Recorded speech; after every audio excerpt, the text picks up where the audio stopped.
Kamala Harris, Donald Trump seguem empatados. Eu estou falando dos lugares onde realmente conta, estados pêndulo, por exemplo, Geórgia, Carolina do Norte, segundo novas pesquisas publicadas lá pela CNN.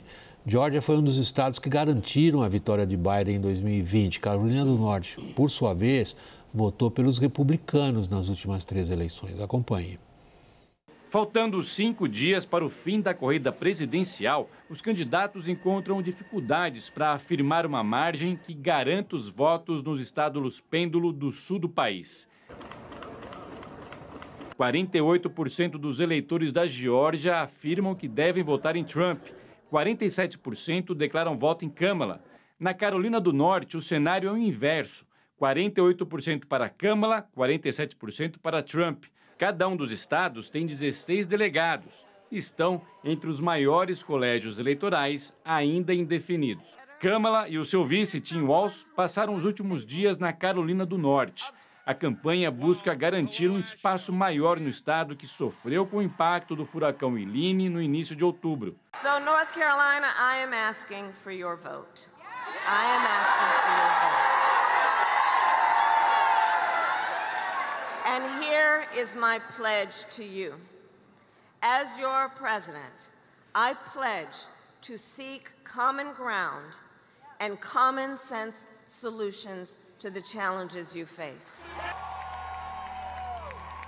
A democrata é a preferida entre as mulheres, eleitores negros e entre aqueles com diploma universitário. Trump vence entre homens e pessoas brancas sem formação acadêmica nos 2 locais. A maioria dos eleitores da Geórgia confia que Trump fará um trabalho melhor comandando a economia do que Harris. A vice-presidente enfrenta dificuldades em colar os feitos econômicos de Joe Biden na sua campanha. Nesta quinta, Kamala e Trump passaram por 2 estados pêndulo, Arizona e Nevada. Pesquisas da CNN indicaram no início da semana que a disputa entre os candidatos nesses 2 estados está acirrada e que o apoio do público latino dessas regiões é crucial. Don't make me waste a whole damn half a day here, okay? Look, I came here, you know, we can be nice to each other or we can talk turkey. Let's talk turkey, okay? First of all, Hispanics love Trump. I like them. They're smart. They are smart. Pode. Estamos todos aqui, jornalistas profissionais, imagino você também aí. Todo mundo esperando. Aí o Biden deu uma escorregada, aí o Trump apareceu lá com o uniforme de lixeiro. Aí o Trump deu uma escorregada, imediatamente o outro tenta explorar. E nós todos estamos esperando qual escorregada faria com que uma campanha desgarrasse da outra dessa situação de empate, como as pesquisas indicam. A gente não viu isso acontecer até agora, ou está acontecendo, pode? Não, ainda não vimos acontecer e eu acho que uma das características bastante específicas desse ciclo eleitoral é exatamente o quanto essa corrida está disputada. Eu acho que eu não me lembro de nenhuma corrida eleitoral recente que, a menos de uma semana das eleições, a gente tivesse uma situação tão difícil de apontar um favorito. Veja que favorito não significa que vai ganhar ou vai perder, mas que a gente tem dados aí que indicam um favorito. Em 16, a Hillary Clinton era a franca favorita de acordo com os dados, né? Perdeu aí por margem pequena em alguns estados. Eu acho que nós estamos diante aí de uma situação, pelo que os dados indicam, as pesquisas indicam, bastante semelhante, né? Você vê, e aí os dados mencionados pela pesquisa, né, que nós temos nesses estados-chave uma disputa muito apertada, né? É muito interessante uma pesquisa, por exemplo, que mostre a Kamala Harris a um ponto de vantagem do Donald Trump num estado como a Carolina do Norte, que é um estado que tradicionalmente vota em republicanos, né? O Barack Obama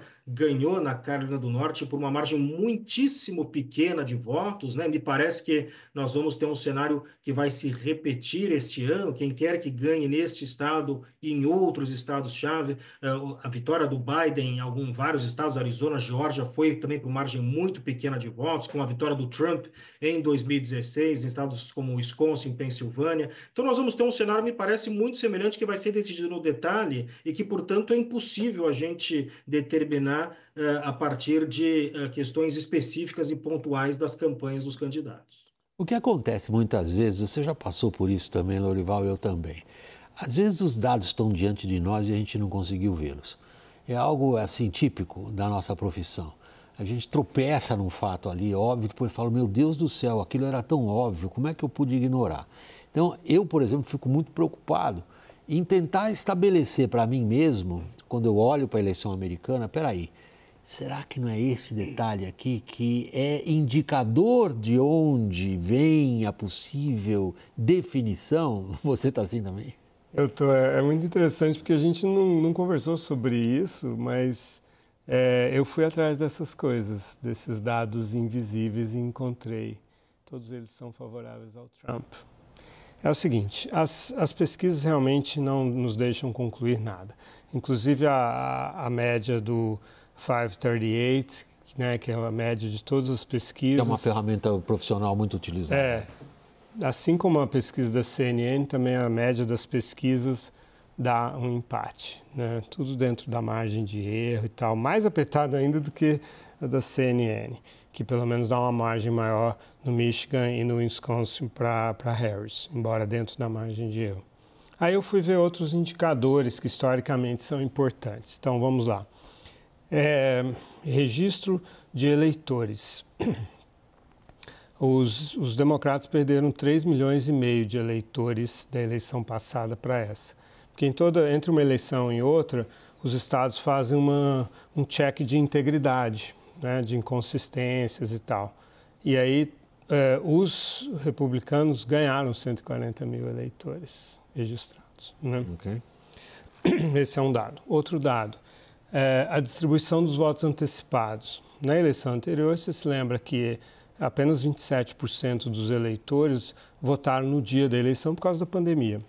E o Trump cometeu o erro de recomendar não votar antecipadamente, porque ele estava com toda aquela campanha de duvidar do sistema, de questionar a integridade do sistema. Então, o que aconteceu? 80% dos eleitores do Biden votaram antecipadamente e apenas 60% dos eleitores do Trump. Isso provavelmente contribuiu para a derrota dele, já que 73% dos eleitores, de maneira geral, votaram antecipadamente. Né? E, por fim, a impopularidade do Biden. Nunca, desde que são feitas pesquisas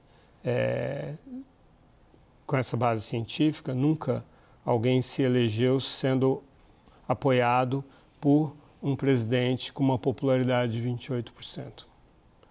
Então, diante desse quadro, os números invisíveis, que não são os números da pesquisa, favorecem Donald Trump. Não, ao contrário, você pegou números visíveis. São todos números oficiais ou de grandes posters, como, enfim, os melhores posters dos Estados Unidos, que dão esses indicadores. Pode, vamos lá, vamos pegar esses aspectos que o Lorival acabou de levantar, eles são, em resumo, 3. Os democratas perderam eleitores registrados e o grande esforço dos dois partidos é exatamente vá votar. Então, tem menos democratas que a gente pode assumir que vão votar. 2, votação antecipada indica que atrás os republicanos votaram em menor número, este ano não é o caso. É outro fator que pesa junto com o primeiro a favor da movimentação de eleitores republicanos, portanto, Trump é beneficiado. 3, aí é o contrário. É uma carga, uma bola de ferro na candidatura de Kamala Harris, a associação dela com a administração Joe Biden. Esse me parece que é o principal desafio da Kamala Harris, né? Como o Lorival mencionou, o Joe Biden ele tem um índice de aprovação que é historicamente muito baixo, que se a gente de fato olhar historicamente, com esse índice de aprovação, a gente não tem nenhum presidente que conseguiu se reeleger ou eleger o seu sucessor, né?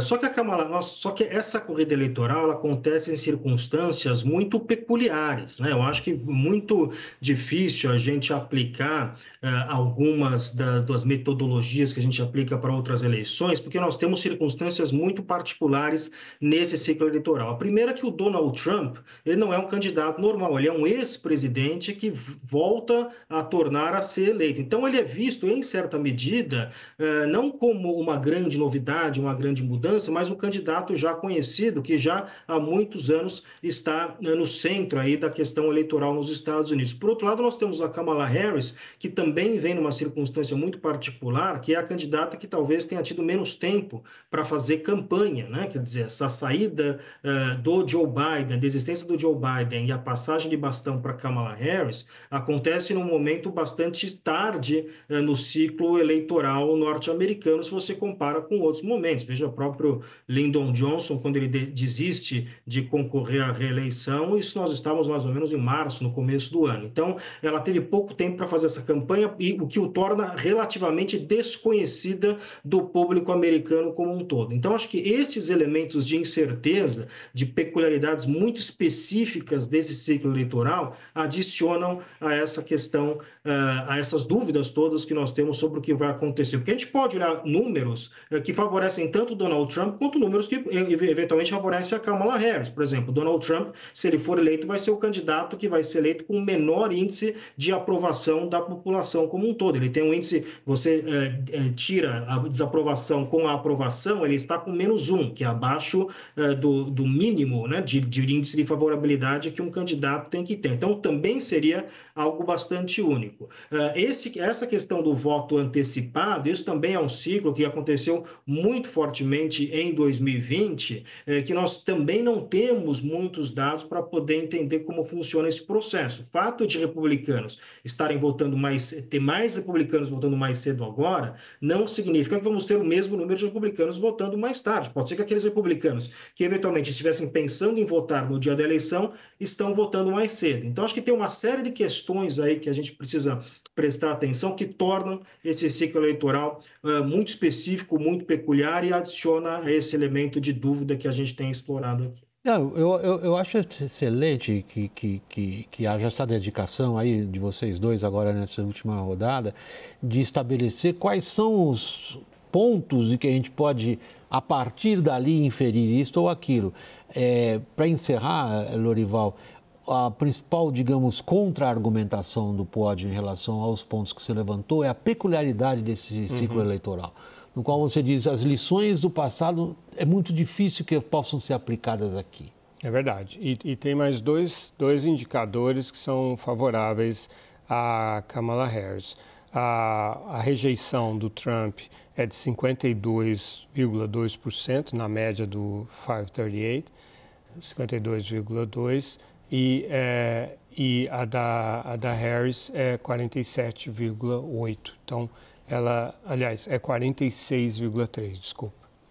Então, ela tem menos rejeição do que o Trump. E o segundo fator são as doações, né? Como a gente mostrou ontem, ela recebeu $1 bilhão e 200 milhões em doações num período bem mais curto que o Trump, e o Trump recebeu no total 700 milhões. Então, realmente é uma eleição bastante complexa essa. É importante a gente colocar todos os dados na mesa, com todos esses caveats, como se diz nos Estados Unidos, que o Pódio levantou, né? Essas ressalvas importantes.